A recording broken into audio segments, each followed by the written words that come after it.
Bonjour, bonsoir, comment vous vous portez? Très bien. Je vous apporte les bénédictions de la lumière de la vie. Ici, Abish Adjiboye. Les dés sont jetés. C'est le titre de la présente communication. Il faut dire quand même que cette communication se fera en deux phases. La première phase ou partie de cette communication, je viens de vous l'annoncer, c'est les dés sont jetés. Dans la seconde partie de la présente communication, je vous apporte une information que d'ailleurs même vous pouvez lire dans le titre de la présente communication. Pour cette information que je vous apporte, et qui certainement va vous intéresser, restez avec nous jusqu'à la fin pour cette information. Mais déjà, commençons avec la première partie de cette communication qui s'intitule Les dés sont jetés. Ça se dit également le sort est jeté ou le sort en est jeté. Parce que quand vous prenez un dé, vous connaissez certainement le jeu ou les jeux de dés qui se font avec des dés de différentes faces. Mais souvent, on utilise des dés cubiques. Souvent, dans les dés de jeu courants, on utilise des dés cubiques. Ces dés cubiques ayant 6 faces, 1, 2, 3, 4, les faces numérotées bien sûr, 1 de 1 jusqu'à 6. Donc 1, 2, 3, 4, 5 jusqu'à 6. Dans ce jeu de dés, quand vous prenez d'abord un dé en main, vous pouvez tourner et observer les faces. Mais quand vous prenez un jeu de dés comme le jeu de Ludo, voilà, pardon, vous savez que vous ne pouvez pas prendre le dé en main et juste poser le dé sur la face ou sur le Ludo ou sur le réceptacle et dire que vous venez d'obtenir un chiffre. Ça ne se fait pas parce que le jeu de dés respecte une règle donnée.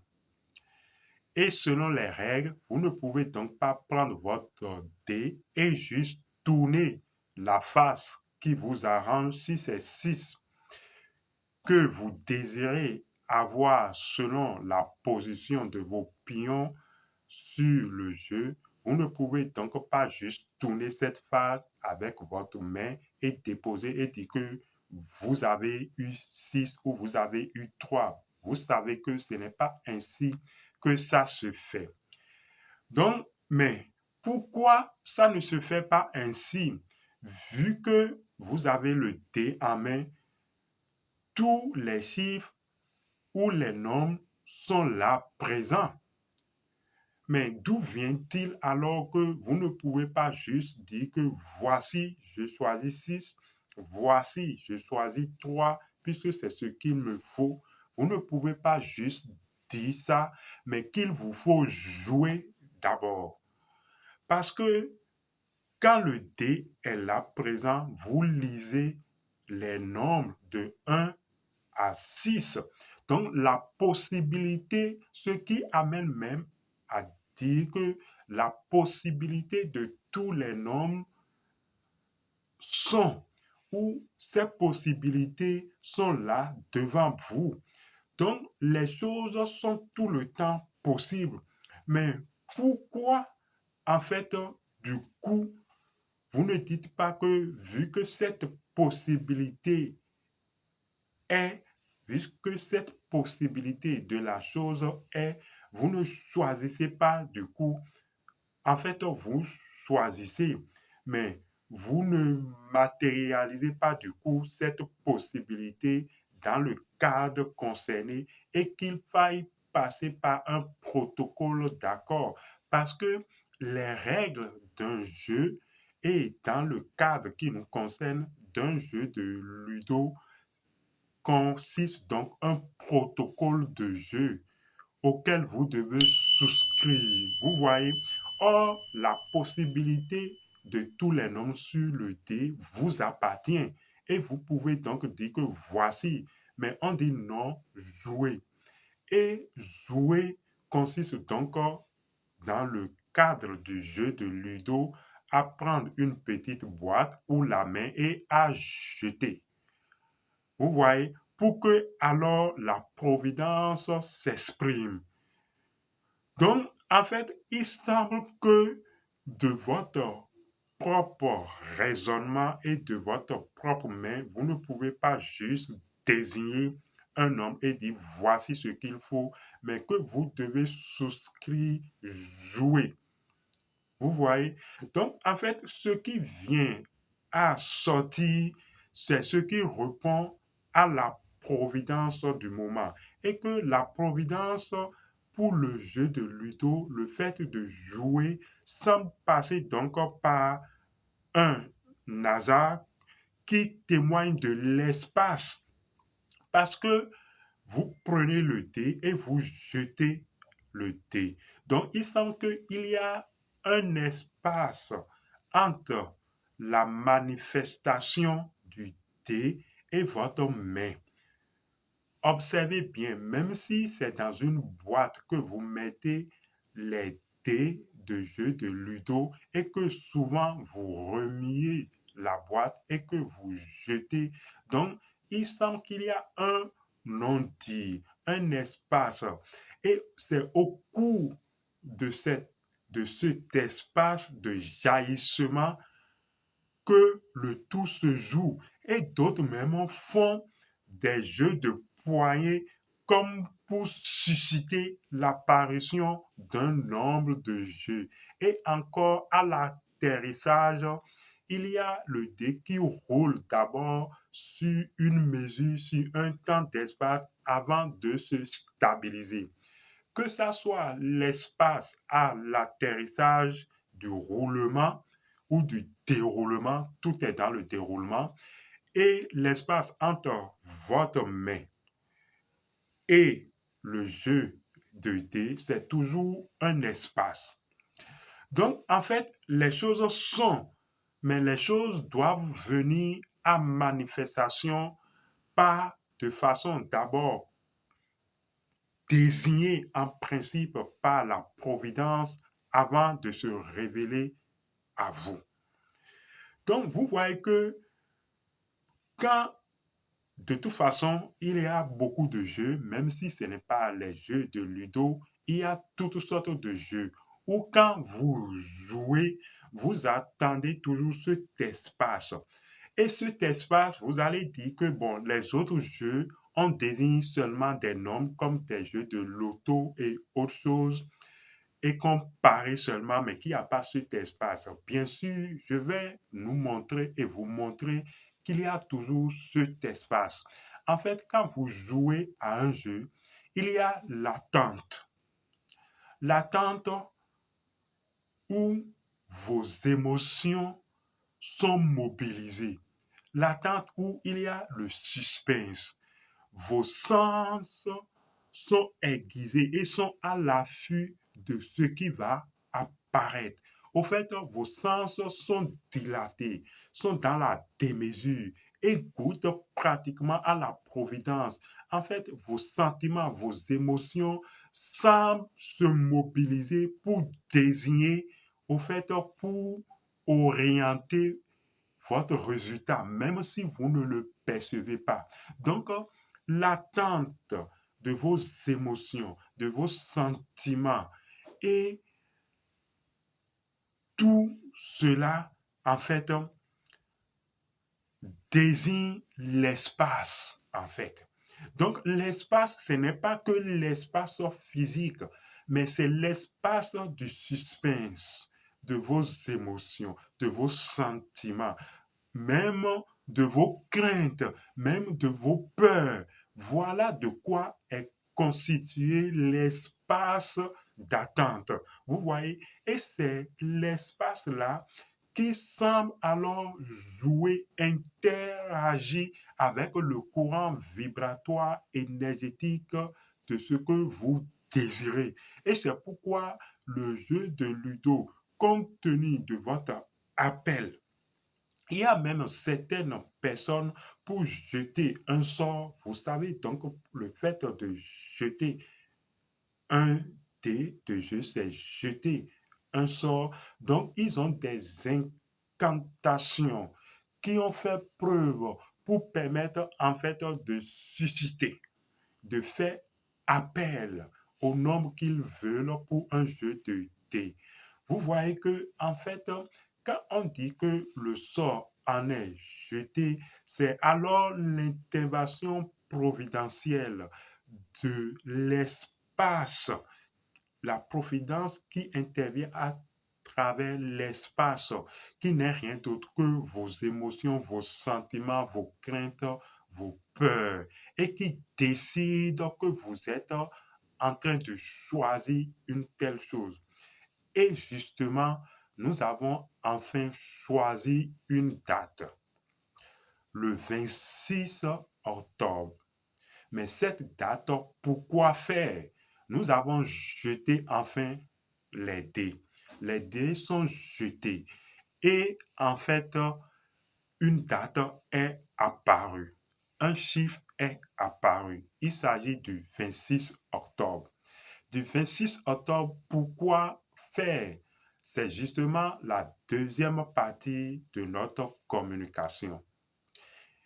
C'est l'annonce que je vous porte. Le 26 octobre, le sort en est jeté. Pourquoi? Pour un séminaire de formation initiatique. Il s'agit de quel séminaire de formation initiatique? Eh bien, ce séminaire de formation initiatique va porter sur ressentir ses chakras. Il s'agit de l'art de ressentir les chakras. Vous avez suivi des cours de chakras. Je dirais des cours de base sur la chakralogie. Vous avez beaucoup entendu parler des chakras.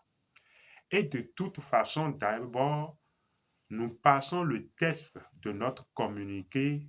Nous voyons ce test en bas à partir de maintenant à toutes nos communications. Veuillez lire le test en bas de notre communication.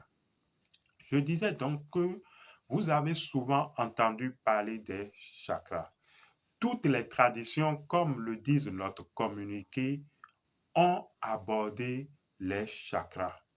Dans la Bible des chrétiens, nous avons la discussion symbolique du serpent et de Ève, où le serpent, en tant que principe de l'énergie vitale, voilà, au fait, déjà préfigure les chakras. Parce que ce qui circule grandement entre les chakras, c'est de l'énergie, donc sous différentes formes de l'énergie vitale. En fait, nous avons, pour résumer, deux sortes d'énergie. Nous avons les énergies sexuelles et les énergies spirituelles. Ces énergies se joignent dans leur combinaison et créent un pont qu'on nomme l'énergie vitale, dont la structure, dont le principe, voilà, structurant cette énergie vitale, si on peut parler ainsi, est le serpent. Donc, c'est cette énergie vitale qui structure notre âme, d'où Ève parlant avec le serpent, parce que Ève se joint au serpent, à l'énergie vitale, à cette structure qui détermine les chakras, vous voyez. Donc, les chakras structurent notre énergie vitale. Les chakras structurent nos énergies, pour parler en termes généraux. Donc, on ne peut parler de structure énergétique sans chakras. Mais vous avez déjà étudié les chakras. On vous parle de chakras, de leurs principes, de leur modus operandi, de leurs vertus, de leurs défauts de fonctionnement, ainsi de suite.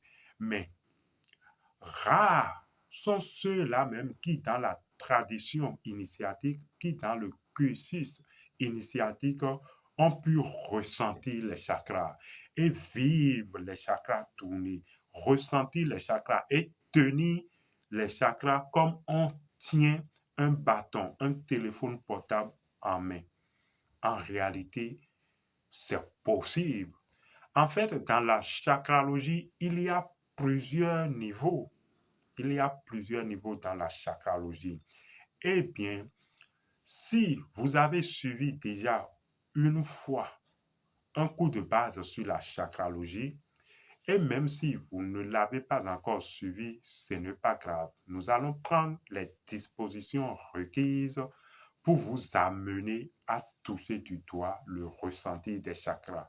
Parce que vous avez toujours entendu parler des chakras et ça semble en fait imaginaire pour vous.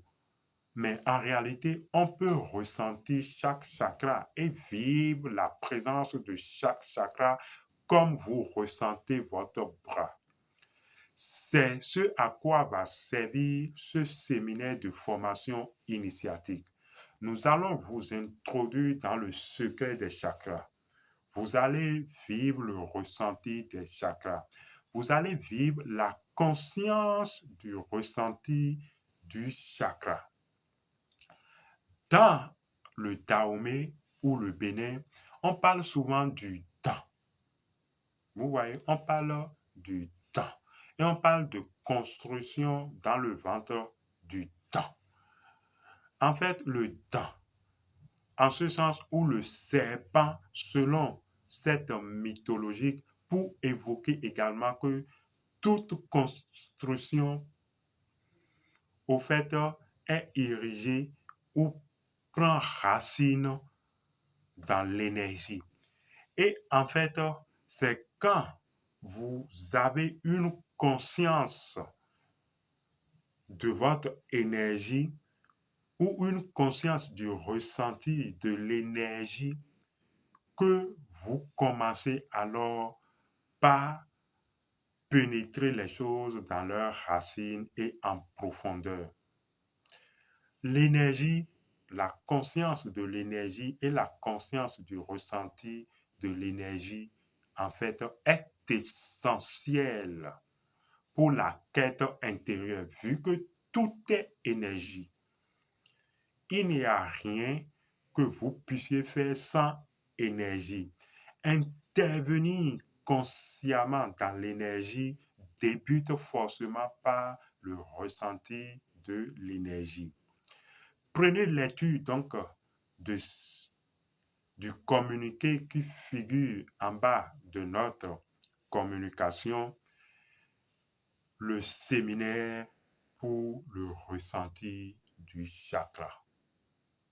Oui, vous allez trouver ceci en fait extraordinaire et vous allez vous demander, mais aussi simple que ça et que ça existe vraiment, pas de techniques simples qui ont fait leur preuve, vous allez ressentir vos chakras. Ce séminaire est prévu pour le 26 octobre. Pour toute information, le prix et le lieu, c'est sur l'application Telegram. Ce séminaire va se dérouler en ligne sur l'application Telegram et c'est ouvert à tout le monde sans exception. Venez vivre vos centres énergétiques. Venez vivre et ressentir en toute conscience vos centres énergétiques. Le 26 octobre, sur l'application Telegram. Pour toute information d'inscription, veuillez contacter par WhatsApp le plus 229 61 08 61 77. Ce numéro est tout le temps inscrit sur nos communications, ou le plus 229 95 228 228. Plus 229 95 228 228. Le sort en est jeté. C'était Abish Adiboye. Nous reviendrons pour d'autres précisions.